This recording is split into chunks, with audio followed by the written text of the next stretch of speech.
We're here today in Park Ridge, New Jersey. We're going to be installing a partial French drain. The homeowners are only getting water along the front wall and a little bit on the right-hand side. We're going to install the French drain a little bit down the right-hand wall and go from corner to corner on the front wall. This basement has all the signs of water seepage. You have some paint flaking off the wall due to the moisture within the block, discoloration on the wall and on the floor. You have water staining on the floor. You have efflorescence coming through, and that's a fingerprint of water.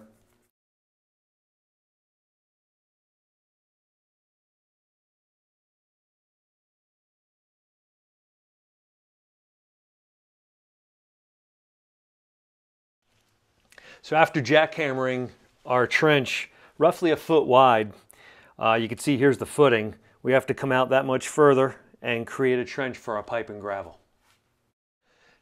Because this wall looks like it possibly is holding water within the cavities of the cinder block, we drilled weep holes within the foundation to empty out the cavities in the cinder block to drain it so that the water would drain from the cavities into the French drain. Now that we have the trench dug, we line the trench with this filter fabric to help prevent debris infiltrating the pipe and the gravel. The trench and the pipe are pitched down to the sump pump. The pipe is perforated with half-inch holes to allow water to flow down to the sump.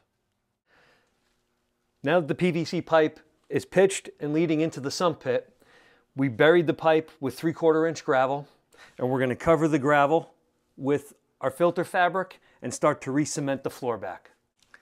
Here we have our sump pump. You can see that it's plugged in, and the sump pump is triggered on by the float. When the water level rises inside the pit, it raises the float, triggers the pump on, and the pump expels the water through the discharge line. Here's the discharge line from the sump pump coming up the wall right at grade level and going through the foundation wall.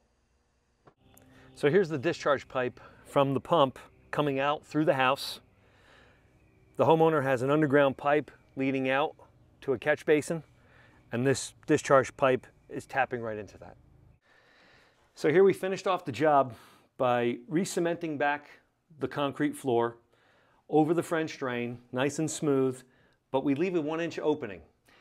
That's there just in case if water were to trickle down the wall and come through the wall, give any point in time, give any reason, it will come down through that space and get into our French drain, where if we cemented it back, it'd just bleed right onto your floor again.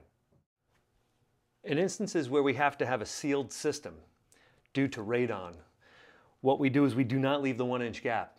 We anchor some flashing to the wall and we cement back and no gap is left so that everything is airtight.